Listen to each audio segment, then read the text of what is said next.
कहाँ है, कैसा है, जानने के लिए कृपया अवश्य सुनिए जगत गुरु तत्वदर्शी संत रामपाल जी महाराज के अमृत वचन। लेकिन जो संत नियम बताते हैं वो आपके लिए लक्ष्मण रेखा होनी चाहिए।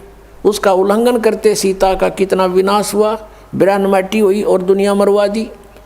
और उन्होंने कहा था इससे बाहर मत जाना तो सुरक्षित रहेगी। तो उस परमात्मा ने जो नियम हमें बना कर दिए हैं ये लक्ष्मण रेखा समझ लेना। अब जैसे एक विवाह हो रहा था किसी का, सामने डीजे बजावे, नाचे कूदे, बहन भी बेटी भी सारी, उनके फोटो उतार रखे। अगले दिन बारात में जा रहे थे, भाई का विवाह था लड़के का, तो उस शहर से यानी रोहतक से कलानौर के पास एक दुर्घटना होगी। वह दुल्हे वाली कार ही टकराएगी किसी दूसरे से, 5-6 मर गए, उसी दुल्हा भी मर गया और उसी परिवार के रिश्तेदार वो खुद मिलकर 5-6 एट द स्पॉट मृत्यु होगी। अगले दिन पेपर में आ रहा था उनका हाहाकार मचाते, बाढ़ पड़ रही, बहन बेटियां बुरी तरह रो रही है, एक दूसरे से लिपट रही है। अब बजा लो डीजे, कोई बात हुई यहाँ पर। तो संत कहते हैं जैसे नानक साहब जी से भक्त प्रसन्न करा करते कोई अनजान से कि महाराज जी आप यहाँ कुछ खोए खोए से रहते हो। तो उन्होंने कहा था भी ना जाने काल की कर डारे, किसी भी ढल जा पास आवे, और जिनाते सरते मौत खुड़क दी उन्होंने केड़ा हंसावे। हमें अपनी मौत दिखाई दे कि ना बेरा के बिजली गिर जाए, यहाँ तक टाइम सा पास करना हमने। फिर पूछा कि हे भगवान क्या आप कभी प्रसन्न नहीं होते? कि प्रसन्न होता हूँ जब मेरे अनुयायी मेरे द्वारा निश्चित किए हुए सत्संग के दिन वापस आ जाते हैं तो उस दिन मुझे खुशी का कोई ठिकाना नहीं रहता। क्यों? क्योंकि मुझे ये खुशी होती है कि इनको कोई काल का दूत नहीं टकराया, इनकी भक्ति का नाश नहीं किया, ये सुरक्षित हैं अभी तक। और जब ये यहाँ से जाते हैं, संसार में सब काल के ही ज्ञान से प्रभावित लोग हैं, ये मुझे चिंता बन जाती है कहीं इनको कोई भ्रमित ना कर दे और इनका जीवन नाश कर दे। क्या कहते हैं कि साध मिले साड़ी शादी होंदी और विछड़ दें दिलगिरी वे, अखदे नानक सुनो जी हाँ ना मुश्किल हाल फकीरी वे। कि साध मिले ये भक्त साध संगत जब वापस आती है मुझे आत्मा में बड़ी खुशी होती है कि ये सुरक्षित है, इनका कोई दीमक नहीं लगा काल का। और जब ये जाते हैं तब मुझे दिलगिरी होती है, दुख होता है कि मुश्किल हाल फकीरी वे, फकीरी माने साधना भक्ति, ये बड़ी मुश्किल बना दी काल के दूतों ने। जगह जगह एक गांव में मन 10-10 ढूंढे लाए बैठे हैं, कोई वैसे कोई क्रिया करते हैं, कोई झाड़ा लाता है। मिसगाइड करने वालों का कोई अंत नहीं। साध मिले साढ़े शादी होंदी, विछड़ जाए दिलगिरी वे, अखदे नानक सुनो जी हाँ ना मुश्किल हाल फकीरी वे। तो क्या कहते हैं कि ना जाने काल की कर डारे, किसी भी ढल जा पास आवे, और जिनाते सरते मौत खुड़क दी उन्होंने केड़ा हंसावे। अब यदि तुम परमात्मा का नाम लो और विवाह करो सिंपल वेत है। और वैसे नहीं, लोग दिखावा नहीं। जैसे हम इस बात से परिचित हों तब हम इससे हट सकते हैं। जैसे गीता जी अध्याय नंबर 7 के श्लोक नंबर 29 में कहा है कि जो तत्ब्रह्म से परिचित हो गया और सारे अध्यात्म ज्ञान से और सभी कर्मों से परिचित हो गया, वही उस परमात्मा के पाने का, जरा और मरण से छूटने का प्रयत्न करता है, और नहीं कर सकता। वो तो यहाँ बकवाद देना चाहता है। तो आपको ये ज्ञान होगा कि आपने किसी से दहेज ले लिया, परमात्मा कहते तुमने उस दरगाह का मैल नहीं देखा और धर्मराज के तिल तिल का लेखा। तो आप किसी से पैसे लेते हो रिश्वत से, चोरी से, या वैसे कोई धोखा दे करके लेकर नहीं देते हो, आपने एक एक पाई पाई का हिसाब देना पड़ेगा। तो हम क्यों अपने सिर में दर्द करें? क्या एक दहेज आप लोगे, किसी ने दे दिया आपके 50,000, 1 लाख, 2 लाख गणे दे देगा, क्या उससे आपका सारी आयु व्यतीत हो जाएगी? नहीं हो सकती। परमात्मा पर आधारित होजिए और इस मंत्र का जाप कीजिए, जो दास आपको देगा। आपके भाग्य में ना होगा तो भर देगा, आपकी बेटी की किस्मत को भर देगा भगवान, उसको नाम से जोड़ दीजिए। आपके पुत्र को भी आगे सुख देगा। सारी सृष्टि का पालन करता, और क्या आज हम उसी से सीधे संबंधित हो गए? क्या हमें 2 रोटी नहीं दे सकता? और हमें घृणा नहीं चाहिए, यदि मोक्ष पाना है और जन्म मृत्यु से पीछा छुटवाना है, जरा और मरण से बचना है, तो ये क्रियाएं दास जैसे बताओ ऐसे करना। हमने यहाँ आप कितनी कोठी बना ले, एक कमरे में एक चारपाई पर आपको स्थान मिलेगा, बाकी खाली रहेगी, वो व्यर्थ हुआ। तो व्यर्थ की बकवाद हमारे मन से आप हट जाया करेगी इस ज्ञान के आधार पर। अब कोठी बना रहा था एक व्यक्ति, और कोठी तैयार होगी, बैंक मैनेजर था, मुहूर्त करनी थी, संडे का दिन था, कोई सामान की आवश्यकता पड़गी, गोटी सूटी लाने के लिए सारी व्यवस्था कर रखी हैं। थोड़ी देर तो ब्राह्मण करे उड़ाला टोटर पर टोटर उसका करते हैं, फिर गोटी सूटी सारा सौदा शुरू हो जाता है, सब बुला रखे रिलेटिव और सब मित्र।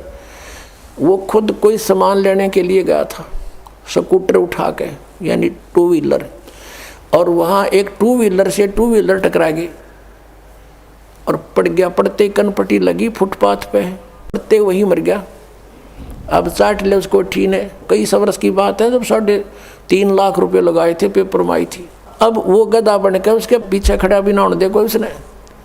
तो हमने ये देखना कि यहाँ जो हम करने जा रहे हैं ये क्या सांग है। सर्व सोने की लंका थी वह रावण से रणधीरम, एक पलक में राज विराजी जम के पड़े जंजीरम। वो तो सारे सोने के महल बनाए बैठा था, जैसे ईंट गारा हम प्रयोग करते ऐसे सोने की ईंट और उसी की गारा में बना रखे थे। और कहते हैं भक्ति बिना क्या होता ये भ्रम रहा संसार, रति कंचन पाया नहीं रावण चलती बार। 1 ग्राम गोल्ड नहीं ले जा सका रावण जब यहाँ से जाने लगा। तो इन बातों को याद करके हमने इनसे वापस भी हटना है, और हमने अपने प्रत्येक कार्य को ऐसे ढंग से सेट करना जो भक्ति में बाधक ना हो। अब हम दहेज लेते हैं या फिर देवे भीगे, क्योंकि बेटी होगी हमारे भी, एक पैसे वाला तो बकवाद कर देगा, अब गरीब आदमी कहाँ से करे। एक घर में 3 बेटियां चली गई, एक गरीब की है, एक अमीर की है, एक मीडियम साइज की है। अब जो अमीर वाले ने तो दे दिया घना धन, अब मीडियम साइज वाले ने भी दे दिया थोड़ा बहुत, और वो बेचारा गरीब क्या करे, उसकी बेटी रो रही है वहाँ बैठ कर, उस परिवार में आदर नहीं उसका। तो ये इस तरह का हमने इसको समाज को सेट करना है। अब जैसे हम रक्षाबंधन का त्यौहार मनाते हैं, ये क्या तुक हुआ कि बहन भाई को रक्षा इसलिए बांधने जाती है कि उसकी रक्षा करेगा भाई, भाई की रक्षा कौन करेगा। एक बहन कह रही थी कि मैं रक्षाबंधन के दिन गई अपने भाई को बांधने के लिए रक्षा सूत्र, इंतजार कर रही थी, पता लग गया कि कहीं कामवश गए हैं, मोटरसाइकिल पर गए हैं। कुछ देर के बाद पता चला कि उसकी मृत्यु होगी, उसका शव लेकर आ रहे हैं। जिस भाई से मैं अपनी रक्षा के लिए गई थी उसकी रक्षा भी नहीं हो पाई, वो अपने नहीं कर सका। तब उसने ज्ञान हुआ, तब वो कहती है कि सचमुच हम कति भूल में थे। अपने भाई को भी कहा बेटा भाई आ जा, तू भी भगवान का राखी बांध और मैं भी बांधूँ, यानी नाम लो, और ये रक्षा सूत्र आपका सदा साथ देगा, भाई का भी बहन का भी।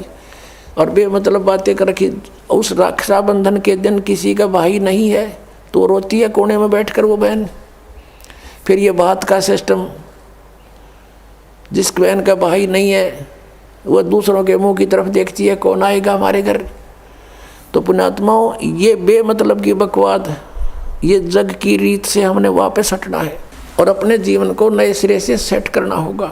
यदि भक्ति करना चाहते हो, समाज के भाव में बहना है तो नो प्रॉब्लम, आप कुछ भी करो, वो आपकी मर्जी, लेकिन भक्ति नहीं चलेगी। तो इस प्रकार हम इन क्रियाओं से भी सावधान होना है, अपने आप को बचा के रखना है, तब हमारी भक्ति प्रफुल्लित हो। फिर क्या बताते हैं कि असंग जन्म तन मरत्या हो गए और जीवित क्यों ना मरे रे। एक तो ये जीवित मरना, इस ज्ञान आधार से सब बकवादें छोड़ देंगे। जिस समय ये दास गांव गांव में घर घर में जाके पाठ करते थे 3 दिन का, यानी 500 यज्ञ करते थे फ्री ऑफ कॉस्ट, किसी से कोई पैसा नहीं लेता था, क्योंकि दास सर्विस करता था। और जैसे सैटरडे संडे की छुट्टी होती थी उनमें जा कर के लाभ उठाता था। तो उस समय क्या होता था, हम सत्संग कर रहे होते थे, होली ये फाग आ जाता था, हम तो सभी, वो परिवार भी जिसने उपदेश ले रखा है, हम अपना आराम से भगवान का पाठ कर रहे हैं, अपना मंत्र जाप करें, और गांव वाले जैसे जो भगवान के मार्ग पर नहीं लगे हैं, और वो क्या करें, कीचड़ ठाव एक दूसरे मुंह पर फर, किसी का पिचकारी मारे। कोई गांव में तो और सिस्टम है, कोरडा बना लेते हैं घंटर सा, वो मारे एक दूसरे का हैं, और लाल लाल मुँह कर रखे बांदर कैसे सारन, कोई गारा में पड़ा है, कोई घुट्टी लाई नो करता फिर रहा है, और हम बैठे भगवान का आनंद ले रहे हैं अपने कवाड़ बंद करके कि हमें डिस्टर्ब ना कर दे। तो इस प्रकार जो आनंद परमात्मा के मार्ग में है, इस भक्ति में है, इन बकवादों में नहीं हो सकता। तो इस तरह की हमने नहीं करना, क्योंकि हम यहाँ के वासी नहीं हैं और यहाँ सुख नाम की चीज़ नहीं है। आज हम खुशी मना रहे, 1 मिनट में ना जाने के बिजली गिर जाए, और परमात्मा की भक्ति करेंगे, इससे हमारा बचाव बनेगा। और ये इस तरह के जो मर्यादाहीन कार्य करने से नामखंड हो जाएगा, नामखंड होते ही भगवान रुष्ट हो जाएगा, आपके ऊपर काल का अटैक हो जाएगा और आपको फिर हानि हो जाएगी। तो इस डर से हमने अपना यहाँ टाइम पास करना है और भक्ति की ख्यास करना है, भक्ति बढ़ाते रहना है, धर्म पुण्य जो भी क्रियाएं बताइए सभी करते रहना, आखिरी सांस तक करना पड़ेगा आपको। और दूसरे टाइप से जो जीवित मरना है, कि जैसे आप जी देखते हैं कि नाइट सर्विस में यानी रात्रि सेवाओं के अंदर बसों में व्यक्ति जाते हैं और फिर सुबह शाम तक वापस आ जाते हैं। वो नाइट सर्विस में किस लिए जाते हैं कि उनको बहुत आवश्यक कार्य होता है और शीघ्र करने के लिए ही वापस आने के लिए गए होते हैं कि शाम तक लौट आऊँ। और ऐसे ही एक रात्रि सर्विस में गया, रास्ते में एक्सीडेंट हो गया, वापस आना था, इतनी शीघ्रता थी उसको, इतना आवश्यक कार्य था कि वापस आना था उसको, और दुर्घटना मृत्यु होगी नाइट सर्विस में। अब वो कहाँ गई वो शीघ्रता, कहाँ गए जिसके लिए पंजे ना टक्के थे, वो क्या ले गया साथ में। तो आप जी ये सोच लीजिए, जब सतलोक आश्रम बरवाला की तरफ सत्संग निकट आवर चलना चाहो तो न्यू सोच लो हमारी मृत्यु होगी आज और इब्बा होगी, और आ जाओ यहाँ पर सत्संग सुनो, 3-4 दिन फ्री ऑफ माइंड रहो, एक दूसरे से भगवान की चर्चा करो, यहाँ और बकवाद मत बतलाना, ये ख्यास रखना, परमात्मा रुष्ट हो जाएगा। ठीक है, कोई मित्र रिश्तेदार मिलता है, बातें करो गृहस्थी की थोड़ी बहुत देर के लिए, फिर अपना मालिक की चर्चा शुरू करें, कोई ज्ञान उससे सुने, कभी आप सुनावे, फिर मंत्र करने लग जावे। सब सुविधाएं भगवान ने आपके लिए दे रखी, इन दासों के द्वारा आपको सारी व्यवस्था करवा के दी जाती है। तो इसका सदुपयोग करना, दुरुपयोग करने से राम रूठ जाएगा आपका, और राम नहीं रूठना चाहिए, ये भी आपको डर लगे। तो ये सोचकर आप आ जाइए और ये सोचिए कि हमारी मान ले परमानेंट मृत्यु हो जाए तो भी तो हो सकती है ऐसे। और अब हम 3 दिन 4 दिन 2 दिन जिसा भी समय आप मरना चाहो मरो, और फिर वापस चले जाओगे घर पे, और परमानेंट टिकट कटगी फिर भी तो बात बिगड़ेगी, फिर तो धरा धरा रहेगा, सारा संभाल ही नहीं सकते आप। तो अब जा कर के मान लीजिए तुम समझते हो कि कुछ काम बिगड़ जाएगा, तो अभी तो फिर जाकर संभाल सकते हो, परमानेंट तो नहीं मरे। लेकिन जो परमात्मा के लिए सच्चे दिल से आते पुण्यात्माओं, किसी का आज तक काम बिगड़ा नहीं, बने मिलते हैं, लेकिन वो आपकी श्रद्धा पर डिपेंड करेगा। सतगुरु के दरबार में कमी काहे की ना, अनसा मौज नहीं पावता तेरी चूक चाकरी में। तो इस प्रकार हमने परमात्मा की भक्ति को सुचारू भी रखना। क्या बताया है कि असंग जन्म तन मर्त्या होगे, जीवित क्यों ना मरे रे, और 12 मद महल मठ बोरे, बहुर ना दे धरे रे। अभी तक हमें 10वें द्वार का पता था कि शरीर में 10वां द्वार 10वां द्वार।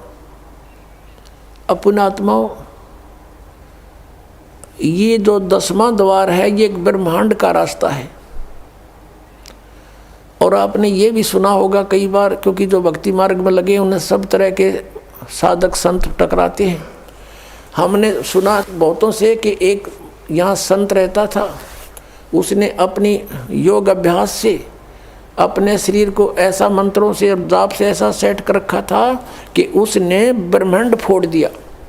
यानी उसका यहाँ से शरीर में एक सुराख मिला, जब उसका शरीर छूटा उसने अपना ब्रह्मांड फोड़ गया वो, यानी वो पार हो गया, 10वें द्वार पर पहुँच गया, 10वें द्वार पार कर गया। अपने आत्माओं 21 ब्रह्मांड है इस काल के। जिसने एक ब्रह्मांड पार कर लिया तो एक फिर और 21 ब्रह्मांड और हैं। अब इससे निकल कर वो फिर क्या करता है, ऊपर धक्के खाता है, ऊपर अपना समय व्यतीत करता है, घूमता रहता है इधर उधर भूत की तरह, प्रेत की तरह। फिर वहाँ से उसको जैसा भी उसकी सुविधा होती है, जैसे जिसकी भक्ति होती है, उसी लोक में उसको भेज दिया जाता है। वहाँ बैठकर वो अपना पुण्य पाप जो भी है उसका सारा भोग कर फिर पृथ्वी पर आता है। अब ये 12वां द्वार में भगवान का स्थान है। अब 10वां द्वार जो है, जो तो एक शरीर से निकलकर इस बॉडी से बाहर ब्रह्मांड में घूम रहा है। इस ब्रह्मांड से अलग भी और ब्रह्मांड है, और जब 21 ब्रह्मांड का एक स्थान है, 21वां ब्रह्मांड जो है, वहाँ पर ये काल विराजमान है। और उस 21 में ब्रह्मांड से फिर उस परब्रह्म के 7 संग ब्रह्मांडों में प्रवेश करने का एक द्वार है जो 11वां द्वार है।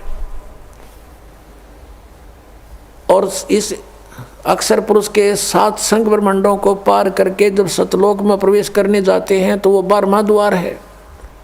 उस 12वें द्वार को पार करके फिर हम सतलोक में प्रवेश करेंगे, वहाँ हमारा निज ठिकाना है। अभी तक ये 10वां द्वार पर गाटा जोड़ रहे थे, और एक सिरफिरा है कोई संत वो ने कहा 11वां द्वार में बताया कबीर साहब ने। और उसको किसी ने कहा जी हमने सुना है एक संत बताता है कि 12वां द्वार है। नहीं 12वां नहीं है, तो 11वां का कि ठेका ले रहा है, 11वां है। तो यहाँ संतों ने परमात्मा जिनको मिला आदरणीय गरीबदास साहिब जी को, और ऊपर के सब ब्रह्मांड दिखा कर लाए। तो गरीबदास साहिब जी कह रहे हैं कि 12 मद महल मठ बोरे, उस 12वें द्वार में है वो स्थान मठ, यानी वो आपका निवास स्थान। और बहुर ना दे धरे रे, वहाँ जाने के बाद फिर कभी मृत्यु नहीं होती। 15वें अध्याय के 4थे श्लोक में, 18वें अध्याय के 62वें श्लोक में जिसके विषय में कहा है। फिर क्या बताते हैं कि दोजक बहिष्ट सभी तें देखे राजपाट के रसिया। दोजक कहते हैं नरक को, और बहिष्ट कहते हैं स्वर्ग को। कहते तूने सत साधना ना मिलने से, तत्वदर्शी संत ना मिलने से, ये जो साधनाएं भक्ति तुम कर रहे हो, इससे स्वर्ग में भी जाना पड़ता है, फिर पाप नरक में भोगने पड़ते हैं। आपके दोनों अकाउंट ओपन रहते हैं। पुण्य वाला अलग लिखा जाता है, पाप वाला अलग। पुण्य के आधार से स्वर्ग महास्वर्ग प्राप्ति हो जाती है, वहाँ देव पद भी प्राप्त हो जाता है। और पाप के आधार से फिर नरक में भी आपको कंपलसरी जाना पड़ता है। और पूर्ण परमात्मा कबीर परमेश्वर की भक्ति 2 अक्षर के नाम से और सार नाम से करने से, आदि नाम से, तो आपके पापों का नाश हो जाता है। कबीर साहब कहते हैं जब ही सतनाम हृदय धरो भयो पाप को नाश। और जैसे चिंगारी अग्नि की वाई पड़े पुराने घास, आपके युगों युगों के संचित कर्म आपके अंतःकरण में लिखे हुए हैं, और धर्मराज के दरबार में वो सुरक्षित हैं। उन्हीं के आधार से वो आपके प्रारब्ध बनाकर भेजता है। पुण्य जिसके ज़्यादा हैं, पाप कम है, या पाप ज़्यादा हैं पुण्य जैसे हैं, उसी आधार से आपके जीवन में पुण्य और पापों का संयोग करके आपका एक जीवन दिया जाता है। तो पुण्यों के आधार से आपको सुख मिलता है, पाप के आधार से आपको कष्ट आपदाएं आती हैं। तो परमात्मा जब आपके कष्ट काट देगा आपके प्रारब्ध कर्म के, तो सुख है, सुख शेष रहेंगे, वो पाप नहीं आपको भोगने पड़ेंगे। तो क्या कहते हैं कि जब ही सतनाम हृदय धरो, ये 2 अक्षर का नाम, भयो पाप को नाश। और जैसे चिंगारी अग्नि की भाई पड़े पुराने घास, आपके ढेर सारे लाखों टन पड़ा हो सूखा घास, एक माचिस की सीख जलाकर उसमें डाल दीजिए, सबको सवा कर डालेगा, राख बना देगा। चलेगी हवा वो उधर की उधर, पता नहीं कहाँ की कहाँ राख जाएगी, वो फील्ड क्लियर हो जाएगा। तो क्या कहते हैं जब ही सतनाम हृदय धरो भयो पाप को नाश। और जैसे चिंगारी अग्नि की भाई पड़े पुराने घास, ऐसा नाश कर देगा भगवान। तो क्या कहते हैं दोजक नरक बहिष्ट स्वर्ग, दोजक बहिष्ट सभी तें देखे राजपाट के रसिया। इस राजपाट के सुख को भोगने वाले, इसमें आसक्त अज्ञान प्राणी। और 3 लोग से तरपत नाही, ये मन भोगी खसिया। इस मन की ऐसी गंदी आदत है, इसको 3 लोग भी दे दे तो भी इसकी संतुष्टि नहीं। यदि कोई सरपंच बन जाता है, सोचता है चेयरमैन बनूं, चेयरमैन बन जाता है, सोचे कि एमएलए की बात बने, एमएलए बनते ही सोचता है मैं मंत्री बनूं, मंत्री बनने के बाद अटकल शुरू कर देता है, बिना दाव लगे मुख्यमंत्री, बिना आनंद नहीं। मुख्यमंत्री बनकर सोचता प्रधानमंत्री बनूं, इतने टिकट कट जाए, फिर गदा संतरी बने। तो परमात्मा कहते हैं कि 3 लोग से तर्पत ना ही ये मन भोगी खसिया, 3 लोग दे दे तो भी इसकी संतुष्टि नहीं।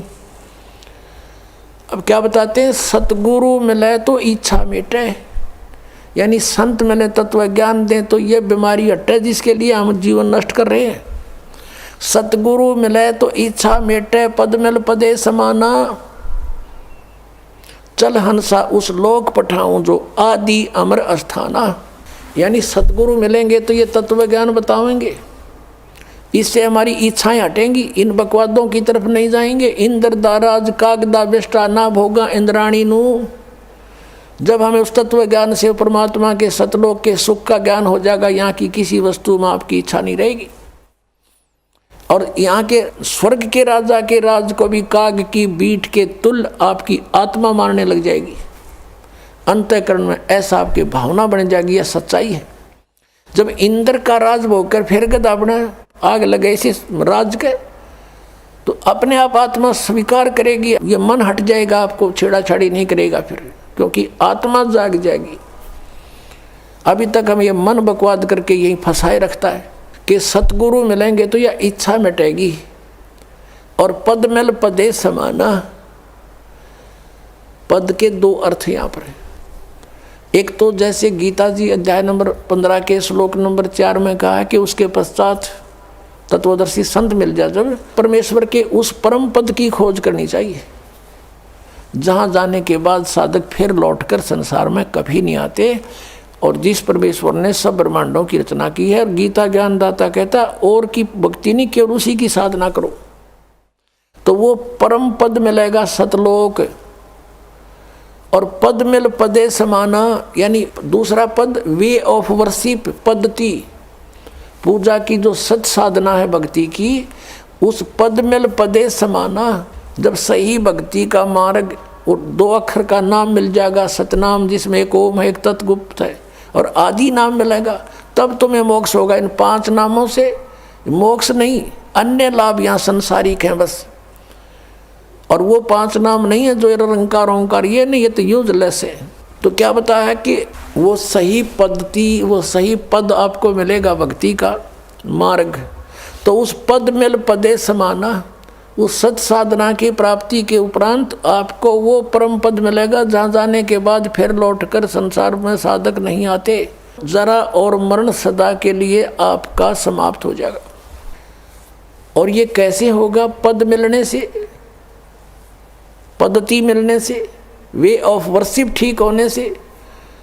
पद मिल पदे समाना। फिर क्या बताते हैं? चल हंसा उस लोक पठाऊं जो आदि अमर अस्थाना। यानी आदरणीय गरीबदास साहब जी कहते हैं, जिनको परमात्मा मिले थे छुडानी गांव में, सतलोक से चलकर आए थे और उनको ऊपर लेकर गए थे, सब ब्रह्मांडों की सती थी, अपनी समर्थता से उनको परिचित करवाया था और फिर उनको वापस छोड़ दिया था उनकी बॉडी में। आदरणीय गरीबदास साहब जी गांव छुडानी, जिला झज्जर, हरियाणा में उनका जन्म हुआ था। 10 वर्ष के बालक थे। परमात्मा उनको निकाल कर ऊपर ले गए थे, आत्मा को, जीवात्मा को, और शरीर नीचे रह गया था। 5-6 घंटे लग गए थे। गांव वालों ने सोचा ये मर गया है, अंतिम संस्कार के लिए चिता पर रख दिया था। फिर परमेश्वर ने वापस वो आत्मा भेज दी कि जा बॉडी का नाश करवा देगा काल। तुरंत आगे उठकर फिर ये ज्ञान बोलने लगे। वो बता रहे हैं कि उस सतलोक के अंदर क्या सुख है। चल हंसा उस लोक पठाऊं जो आदि अमर अस्थाना, सदा से अमर है, जिसका कभी नाश नहीं होता। शाश्वतम स्थानम। गीता जी अध्याय नंबर 18 के श्लोक नंबर 62 में कहा कि अर्जुन तू सर्वभाव से उस परमेश्वर की शरण में जा। यानी गीता ज्ञानदाता से अन्य है, वो परम अक्षर ब्रह्म है। उसकी कृपा से ही तू परम शांति को और शाश्वतम स्थानम, आदि अमर अस्थान, उस सनातन परम धाम को प्राप्त होगा। और यहाँ गरीबदास साहिब जी कह रहे हैं कि सतगुर मिले तो इच्छा मेटे, पद मिल पदे समाना, और चल हंसा उस लोक पठावें जो आदि अमर स्थाना।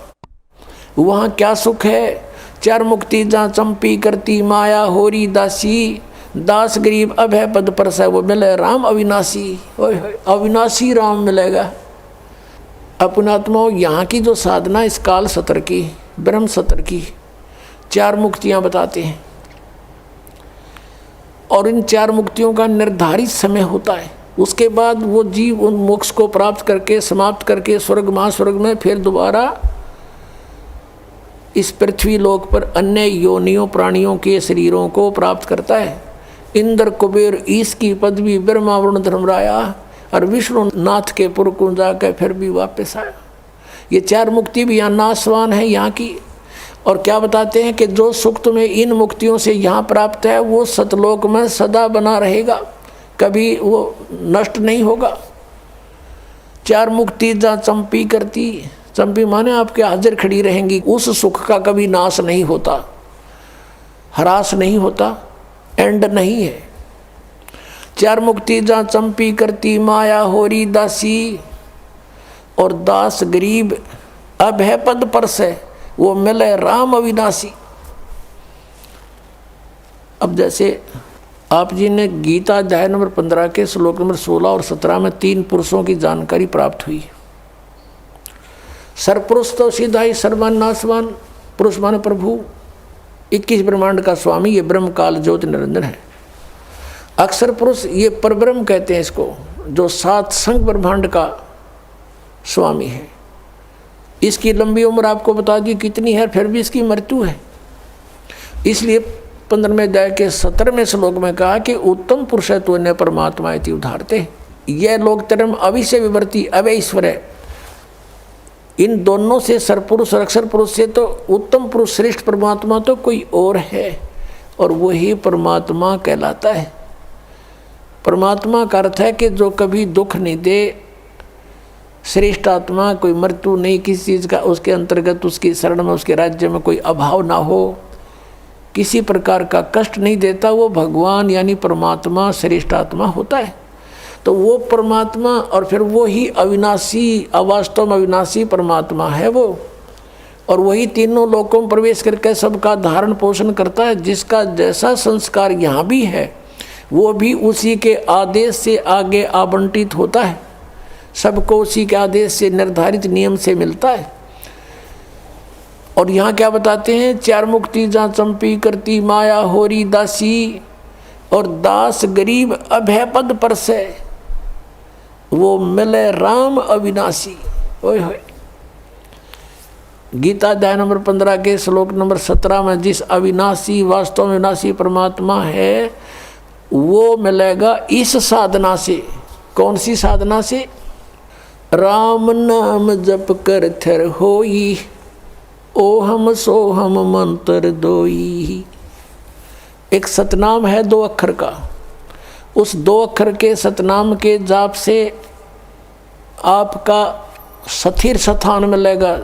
राम नाम जप कर थर होई, ये 2 अक्षर का मंत्र सोई। ये 2 अक्षर का मंत्र जो है ये है सतनाम, और इससे आपको स्थिर स्थान मिलेगा। राम नाम जप कर थर होई, थर माने स्थाई, स्थाई होना, कभी जन्म मृत्यु नहीं होती, वहाँ चले जाना। अब जैसे एक नामदेव जी महात्मा हुए हैं, जैसे आपको कल भी बताया था, वो पहले ओम नाम का जाप ही करते थे।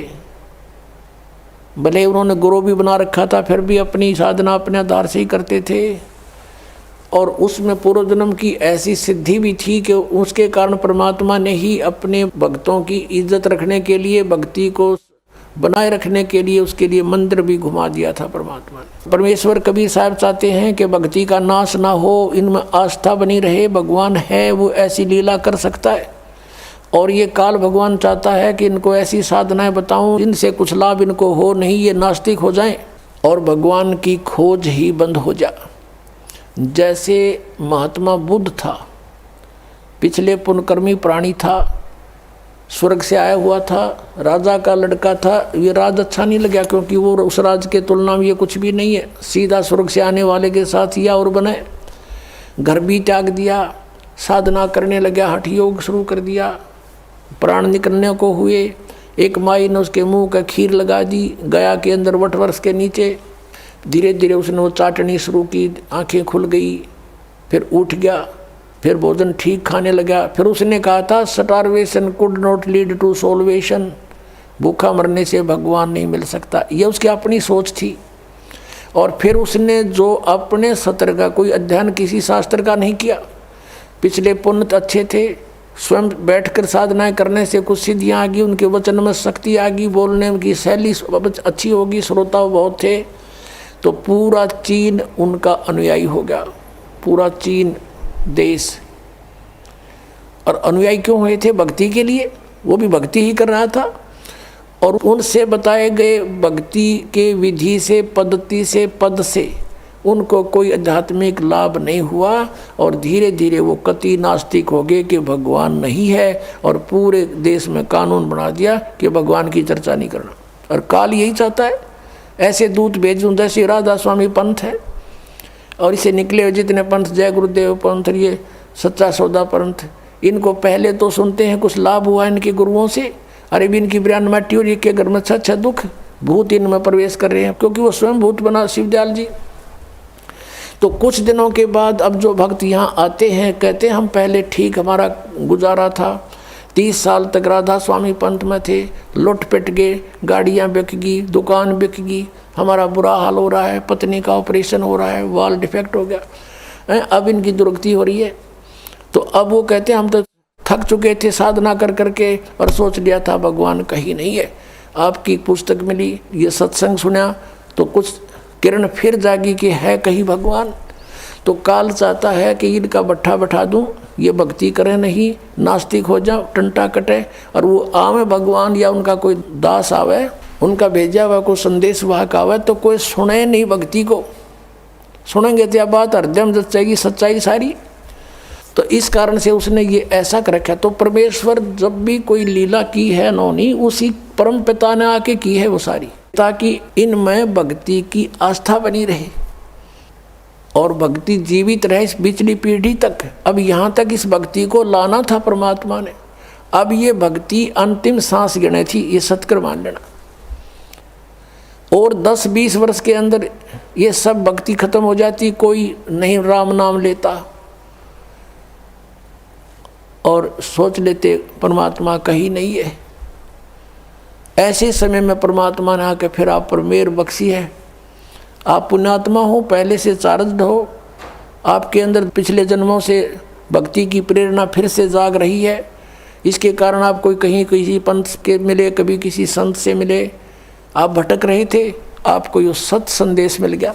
तो नामदेव जी कहते हैं कि नामदेव जी के बारे में बताया कि नामा छिपा ओम तारी, पीछे सोहम भेद बिचारी, सार शब्द पाया जद लोई, आवागमन भौर नहीं होई। नामदेव जी ने भी इन 2 अक्षर के नाम का, सतनाम का जाप किया। कल आपको बताया था श्री गुरु नानक देव जी के विषय में, उनकी समुद्र की साखी में आपको दिखाया कि वो 2 अक्षर का मंत्र जाप करते थे।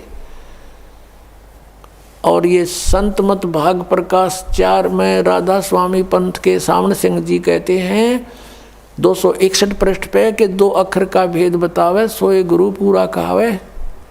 तो पुण्यात्माओं, इस दास के ऊपर मेहर हुई। परमात्मा ने ये 2 अक्षर का भेद बताने की ना ईब से पहले सबको मना कर रखा था परमेश्वर ने, जिनको मिले थे कि ये 2 अक्षर का भेद अभी खोलना नहीं, प्रचार अवश्य करो, लिखते रहो वाणियों में, लेकिन देना नहीं किसी को, क्योंकि कि ये सतनाम और ये आदि नाम है। सतनाम सार्वजनिक जरूर कर दिया था, आगे दान करने का अलाउड नहीं था, लेकिन सार नाम फिर भी गुप्त रखा। परमात्मा कहते हैं सोहम शब्द हम जग में लाए और सार शब्द हमने गुप्त छुपाए। वो सार नाम अभी तक छुपा रखा था। अब इस दास पे कृपा की है, क्योंकि अब ये सभी पंथ नष्ट हो जाएंगे। नष्ट का मतलब है ये वहाँ नहीं रहेंगे, इनके साधक उनके साथ नहीं रहेंगे। जब इस ज्ञान का पता लगेगा, कौन नहीं चाहता भगवान को, कोई महामूड होगा तो पड़ा रहेगा वहाँ पर, उसका कोई लेखा ही नहीं, उसका तो अकाउंट ही नहीं इस मार्ग में। अब क्या बताते हैं कि चातुर प्राणी चोर हैं और मूड मुग्ध हैं ठोठ, संतों के निकाम के इनको दे गलजोट। अब ये चतुर प्राणी थे जो हजूर जी से दोगे और हम ऊंची मंजिल में जाते हैं, बड़े दूर खबर लेकर आते हैं, टट्टू का भी ना पता, इन सतनाम का नहीं पता, ये गए कौन सी मंजिल में होंगे। अंडरस्टूड है ये, इनके नाम साधना के सारे व्यर्थ, वो 2 अक्षर का नाम नहीं, फिर पूरे गुरु कहाँ थे ये राधा स्वामी वाले। तो पुण्यात्माओं से प्रार्थना है कि परमात्मा ने जो इतना कुछ प्रयत्न किया है, इतने समय तक इंतजार किया है, भी समझ लो इसको और आ जाओ भगवान के चरणों में, कल्याण हो जाएगा। बोलो सतगुरुदेव।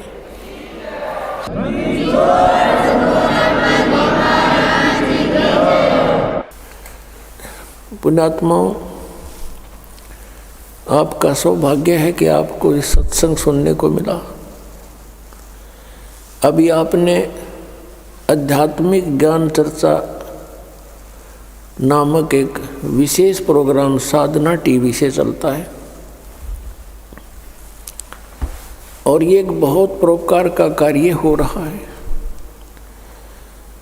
उन महापुरुषों के विचार भी आपके समक्ष होते हैं और उधर से इस दास के विचार भी जो सदग्रंथों में विद्यमान है, विद प्रूफ है, प्रमाण सहित जनता के सामने आते हैं। इससे जनता को ज्ञान होगा कि कौन संत कैसा ज्ञान रखता है। फिर ठीक है, जिसको जौन सा ठीक लगेगा उसको सेलेक्ट कर लेंगे। श्री तुलसी साहेब जी, तुलसीदास जी जो मथुरा जय गुरुदेव के प्रमुख हैं, उनसे प्रश्न किया गया कि मोक्ष प्राप्त प्राणी सतलोक में भिन्न रहता है या ऐसे समा जाता है परमात्मा में जैसे बूंद समुद्र में। तो उन्होंने यही बताया कि वहाँ मोक्ष प्राप्त प्राणी अमर लोक में जाकर, सतलोक में जाकर अमर पद को प्राप्त होकर के ऐसे परमात्मा सतपुरुष में लीन हो जाती है जैसे जल की बूंद जल में समा जाती है। पुण्यात्माओं, इनको सतलोक का कख भी पता नहीं, क ख भी ज्ञान नहीं लोगों को, और करोड़ों जीवों को मिसगाइड कर दिया, भ्रमित कर दिया। जैसा कि ये दास बार बार बताता है कि ये जितने भी गुरुपद पर विराजमान है ये बहुत पुण्यात्मा है पूर्व जन्म की, और ये काल के फंस गए, इनका दुरुपयोग कर रहा है, अपने लिए इनको प्रयोग कर लिया, जीवों का नाश करने के लिए इनको गुरुपद पर बैठा दिया। और इनको पिछले जन्म से थोड़ी बहुत सिद्धि भी होती है। और पुण्यात्मा, इस दास ने राधा स्वामी पंथ के सभी संतों के इतिहास को गहनता से पढ़ा है, जाना है। श्री शिवदयाल जी जो राधा स्वामी पंथ का प्रवर्तक माना जाता है, उससे भी ज़्यादा पुण्यात्मा थे ये तुलसीदास जी मथुरा वाले जो जय गुरुदेव पंथ के प्रमुख हैं। उनसे भी ज़्यादा पुण्यकर्मी, अधिक भक्ति शक्ति युक्त थे। उन्होंने तो 18 वर्ष तक, 15 वर्ष, 17 वर्ष जैसे वो बताते हैं, एक बंद कमरे में बैठ कर अपनी बैटरी चार्ज की सिद्धियाँ प्राप्त की। और ये 1954 से सत्संग करने लग गया, ये युवा ही था उसमें। और इसके पूर्व जन्म की इतनी बैटरी चार्ज थी। 1971 में इसने एक भविष्यवाणी की जो कि इस दास के लिए थी। अब पुण्यात्मा आपको फिर दिखाते हैं कि जो संत, ये मानता होती है उन संतों की जो सच्ची बोल देते हैं। इसने 1971 में ये कहा था कि उस महापुरुष का जन्म हो चुका है, वो 20 वर्ष का हो चुका, 7 सितंबर 1971 को। इस दास का जन्म 8 सितंबर 1951 को हुआ। ये आपके पास पुस्तकों में विद्यमान है पहले से ही, कोई यूँ नहीं कि इसको देख कर ईब बताने लग गए हों। 7 सितंबर 1971 को दास पूरा 20 वर्ष का हो गया। 8 सितंबर को 21वां वर्ष शुरू हो गया दास का। उसके विषय में इनकी दिव्य दृष्टि काम करे थी 1971 तक, और 40 साल के बाद आज उनकी दिव्य दृष्टि कति ब्लॉक होगी, क्योंकि वो जो सिद्धि शक्तियाँ थी, भक्ति थी, वो नष्ट होगी। किसी को आशीर्वाद दिया, किसी को किसी प्रकार से इसने भक्ति आगे की को ना, क्योंकि साधना ठीक नहीं थी। इनके मंत्र सभी काल के, 500 नाम काल के। तो जैसे पहले बैटरी चार्ज होती है इन्वर्टर की, वो सब काम करती है, भले ही उसके ऊपर चार्जर ना लगा रखा हो, और वो सब काम करती है। फिर धीरे धीरे बैटरी डाउन हो जाती है और एकदम इन्वर्टर काम करना बंद हो जाता है। कभी झपके मारे, कभी आवे, कभी जा, और फिर कति बंद हो जाता है। आज इस जय गुरुदेव पंथ के प्रमुख श्री तुलसी साहिब की वो सतिथि हो चुकी है। आज इसको कख पता नहीं, और 1971 में इसकी दिव्य दृष्टि काम करे थी। इसने क्या बताया है, देखो इसकी महानता है। अपने से अन्य की बड़ाई बड़ा व्यक्ति कर सकता है, सच्चाई वही बोल सकता है। ये महान आत्मा थे, लेकिन अब ये -0 हो चुके हैं आज के दिन, क्योंकि आगे भक्ति इनकी शास्त्र अनुकूल नहीं, 2 अक्षर का नाम नहीं जिससे कुछ लाभ मिलना था। ये 500 नाम काल के जाप करते हैं और औरों को भी दे रहे हैं, और करोड़ों शिष्य बना करके अपने सिर पर इन्होंने बाहर रख लिया। इनको मिसगाइड करने का महा अपराध कर लिया इस महापुरुष ने। ये और इसको महा कष्टदायक होगा आगे जा करके। 1971 में इन्होंने क्या भविष्यवाणी की, आपके रूबरू कराते हैं। एक पुस्तक है जय गुरुदेव की अमर वाणी, इन्हीं की छापी हुई है, देखिएगा। जय गुरुदेव की अमर वाणी भाग 2। हरिओम मंदिर का लटकटवा दिया इसने, करोड़ों रुपये, अरबों रुपये लगा दिए इसमें। बताइए क्या काम आओगा इसके मेरे पास है। ये है ये महाराज, इनके हाथ गल चुके हैं अभी, पैरों में भी डिफेक्ट हो गया बेचारे के, क्योंकि सत साधना मिली नहीं। पुण्यात्मा थे, भगवान के लिए निकले थे। ये कहाँ से, प्रकाशक कौन है, दिव्या शर्मा, 88 साकेत कॉलोनी, मथुरा उत्तर प्रदेश। मुद्रक हैं अर्जेंट प्रिंटर्स, पुराना बस स्टैंड, मथुरा उत्तर प्रदेश। अब देखिएगा इसके 50 पृष्ठ पर आपको दिखाते हैं। ये 50 पृष्ठ है। शाकाहारी पत्रिका 7 सितंबर 1971 को इसने अपनी स्टेटमेंट दी है। इस पत्रिका में यह छपी थी, उसमें से संग्रह करके पुस्तक बनवाई है। 7 सितंबर 1971 को ये क्या कह रहे हैं कि वो महापुरुष 20 वर्ष का हो चुका है। दास का जन्म 8 सितंबर 1951 को हुआ, तो 7 सितंबर 1971 को ये दास रामपाल दास 20 वर्ष का हो चुका था। 8 सितंबर को 21वां वर्ष शुरू हो जाता है। इन्होंने क्या कहा है यहाँ से देखिएगा।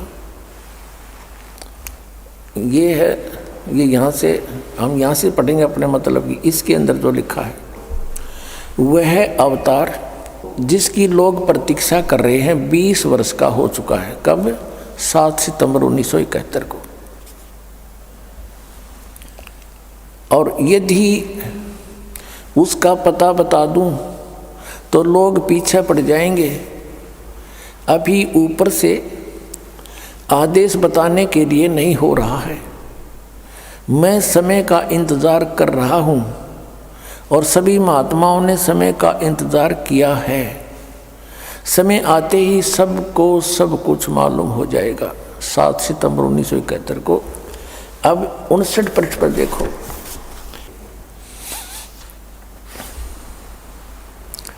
28 अगस्त 1971 को इसने क्या कहा था कि महापुरुष का जन्म भारतवर्ष के एक छोटे से गांव में हो चुका है और वह व्यक्ति मानव इतिहास का सबसे महत्वपूर्ण व्यक्ति बनेगा।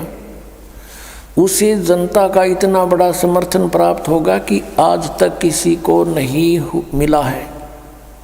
वह महापुरुष नए सिरे से विधान को बनाएगा और वह विश्व के संपूर्ण देशों पर लागू होगा। उसका एक झंडा होगा, उसकी एक भाषा होगी। पुण्यात्माओं, यदि इनकी दिव्य दृष्टि काम कर रही होती जो 1971 में करे थी, तो आज ये बता देते कि वो 20 वर्ष वाला व्यक्ति बरवाला में बैठा है, जाओ बच्चों नाम ले लो, कल्याण करवा लो, और मैं भी आ रहा हूँ। और पुण्यात्माओं, इसके हित में है यदि ये महापुरुष सच्चा है और इसने अपनी इस स्टेटमेंट की याद आ जावा 1971 वाले की, तो ये कम से कम अब इसकी दिव्य दृष्टि तो काम कर नहीं रही, कम से कम उसके ऊपर पुनर्विचार करके अपना पाप मुक्त हो सकता है। सब अनुयायियों को कह दे कि भाई जाओ वहाँ से दीक्षा ले लो। और इसने भी चाहिए, अब इसके पल्ला कुछ नहीं है। शिवदयाल जी भूत बन गए, इनकी क्या स्थिति होगी? तो दास का उद्देश्य इस दास को अपना दास समझ का आ जाए। सभी महापुरुष संत जितने हैं ये भगवान के लिए ही तो घर छोड़ा, इन्होंने परमात्मा के पाने के लिए इन्होंने ट्राई की, फिर इनको गुरुपद दे दिया, लेकिन वो नकली माल था सारा। तो इसमें मान बढ़ाई की बात नहीं होती। और संत प्रेस्टेज इशू नहीं बनाया करते, परमात्मा को इशू बनाया जाता है। आत्म कल्याण इशू होना चाहिए। और आत्म कल्याण इस दास के अतिरिक्त इस विश्व में किसी के पास वो साधन नहीं जिसका हो सके।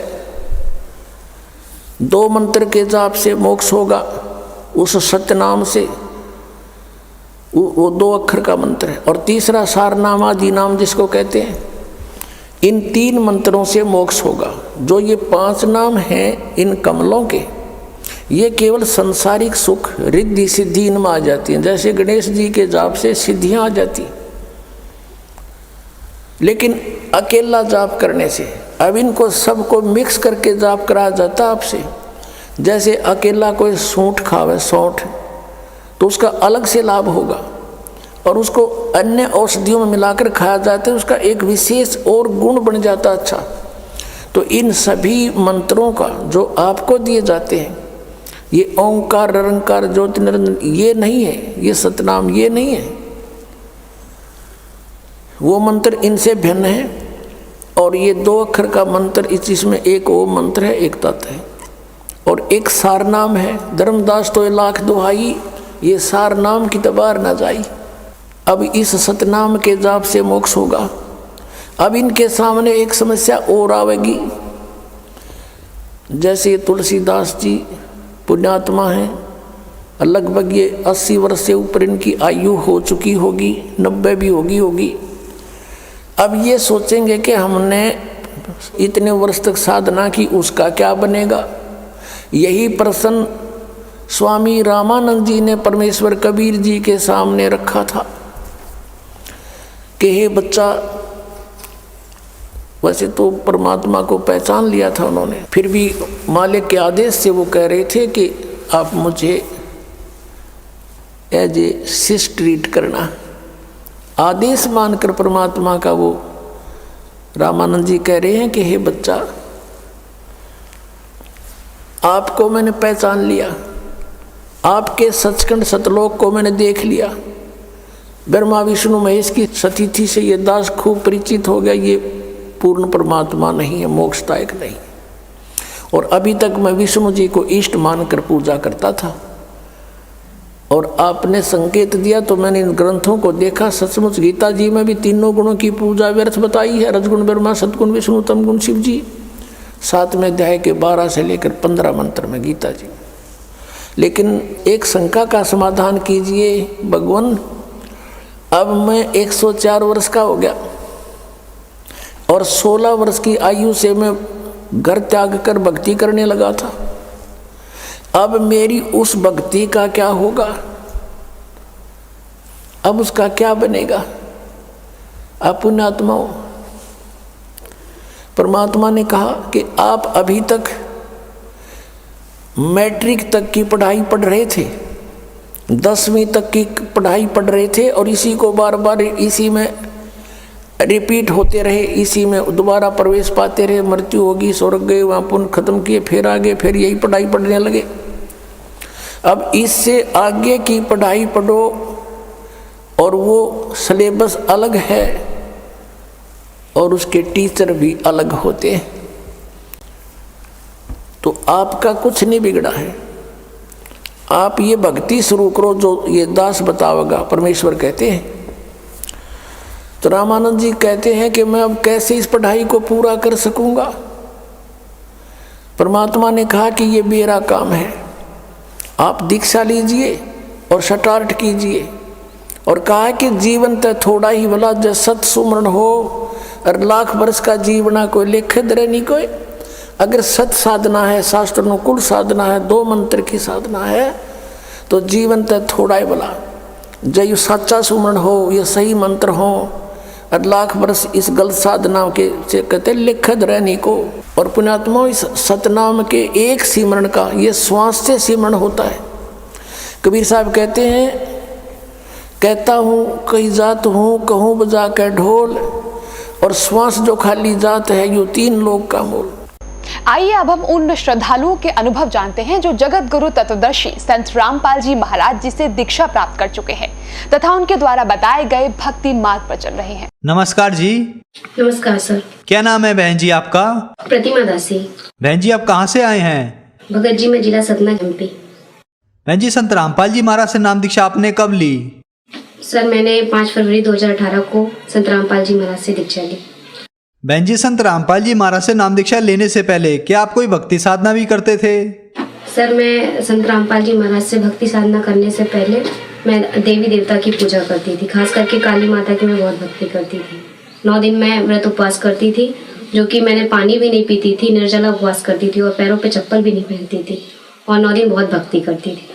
ये भक्ति साधना करते हुए मुझे कोई लाभ तो नहीं हुआ, पर ढेर सारी हानियाँ हुई। सबसे पहले तो मुझे ये हानि हुई कि मेरे को हमेशा बुखार और मेरे को पेट पे दर्द बना ही रहता था, जिसके कारण मैं किसी भी कार्य में ध्यान नहीं लगा पाती थी, ना पढ़ाई पे, किसी भी चीज़ पे। और जब मैं मंदिर जाती थी, किसी भी तरह की कोई भी मंदिर में जाती थी, तो मुझे ना महाकाली जैसा प्रकोप होता था, तांडव टाइप का करती थी, डांस करती थी उन्हीं की तरह। और महाकाली का सीरियल वगैरह कुछ भी देखना मुझे बहुत पसंद था, मतलब महाकाली मुझे बहुत अच्छी लगती थी। पर इसके साथ साथ मुझे तकलीफ भी बहुत होती थी। उसके दौरान मुझे बीमारी भी हुई, कैंसर होते होते रह गया मुझे। मेरा ऑपरेशन हुआ तो बताया गया कि अगर आज आपका ऑपरेशन नहीं होता तो आपको 24 घंटे के अंदर वो पंपिंग हो जाता, सिस्ट में पानी जो था वो पंपिंग होता, जिससे आपको बीमारी हो जाती, वो कैंसर का रोग हो जाता। तो फिर संत रामपाल जी महाराज की शरण में आप कैसे आए? सर मेरे को एक दिन, जहाँ मैं जॉब करती थी, ऑफिस था, कलेक्ट्रेट ऑफिस में मैं जॉब करती थी, वहाँ पे प्राइवेट सेक्टर पे एक शिष्या थी संत रामपाल जी महाराज जी की, जिनका नाम मंजू दासी है। उनके हाथ पे मैंने वो टेली काउंटर देखा था, तो मैंने पूछा था कि ये क्या चीज़ है, मुझे बताओ। तो उन्होंने संत रामपाल जी महाराज के बारे में बताया मुझे, और मैंने उनको अपनी समस्या बताई कि अगर मुझे ये समस्या ठीक होती है तो मैं गुरु जी से नाम दीक्षा लूंगी। तो उनके बताने अनुसार उन्होंने मुझे मंदिर लेके गई। उन्होंने कहा आप केवल मंदिर चलो मेरे साथ और आपको कुछ भी नहीं होगा, आप मेरे साथ रहोगे। सर मैं मंदिर पे गई उनके साथ, और जैसे ही मंदिर में मैं जाती हूँ, जैसे कि दरवाजे से ही मुझे वो चीजें चालू हो जाती थी, मैं नाचने लगती थी। मगर जब उनके साथ गई तो जब तक वो मेरे साथ थी मुझे कुछ भी नहीं हुआ। मुझे लगा ये कैसे, मुझे बहुत सॉफ्ट लगा कि आखिर मुझे हुआ क्यों नहीं कुछ, क्योंकि मुझे हर मंदिर में होता था, पर उनके साथ जब मैं गई तो मुझे कुछ भी नहीं हुआ। तो मैंने कहा कुछ तो पावर है आपके पास, आपके गुरुजी में, जो मुझे ये चीजें होने नहीं दे रही है। तो फिर मैंने उनसे पूछा कि आखिर मुझे ये संत रामपाल जी महाराज जी से दीक्षा लेने के लिए मुझे क्या करना पड़ेगा। तो उन्होंने बताया, सबसे पहले उन्होंने जीने की राह, ज्ञान गंगा, गीता तेरा ज्ञान, हमने 3 पुस्तकें बताई, जिनमें से मैंने जीने की राह उनसे ली। और जीने की राह जो मैंने सृष्टि रचना पढ़ा तो मेरे समझ में आई कि ये भक्ति कैसी थी और हम कर कैसे रहे थे। भक्ति हम जो कर रहे थे वो शास्त्रों के विरुद्ध कर रहे थे, मगर जो भक्ति गुरु जी बताते हैं, संत रामपाल जी महाराज बताते हैं, वो शास्त्रों के अनुकूल है। वो साधना हमें करने से हर तरह का लाभ मिलता है। तो जैसे ही मैंने जीने की राह को स्टडी किया और 3 दिन मैंने एक दिन रात एक कर दिया। जैसे मैंने उसको पूरा स्टडी किया, उसके बाद मुझे ज्ञान हो गया कि आखिर शास्त्रों के अनुकूल साधना है क्या और उससे मुझे कैसे लाभ मिलेगा। जैसे ही मैंने उसको गुरु जी से नाम दीक्षा ली, संत रामपाल जी महाराज जी से, वैसे ही मुझे नाम दीक्षा लेने से पहले ही सारे लाभ होने लगे। मुझे वो चीजें जो भूत प्रेत बाधा थी, जो मुझे तकलीफ थी, सारी छू हो गई। और 5 फरवरी 2018 को मैंने संत रामपाल जी महाराज जी से दीक्षा ली। तो क्या संत रामपाल जी महाराज से नाम दीक्षा लेने के बाद आपको कोई लाभ प्राप्त हुए? जी सर, मुझे सभी सुख मिलने लगे। जो कि पहले ऐसा बिल्कुल भी नहीं था। मैं अपने बॉडी पे हमेशा एक भारी भारी सापन, सर पे भारी भारी सा बोझ लेके रहती थी। मैं किसी से कुछ बात भी नहीं करती थी, मैं बहुत गुमसुम रहती थी। पर जैसे ही संत रामपाल जी महाराज जी से मैंने नाम दीक्षा ली, वैसे ही मुझे लाभ होने लगे और मैं खुश रहने लगी। और जब मैं भूत प्रेत बाधा से परेशान थी तो काफी तांत्रिक के पास गई, मैं मंदिर में गई, काफी धाम घूमे कि यहाँ ऐसा करो वहाँ वैसा करो।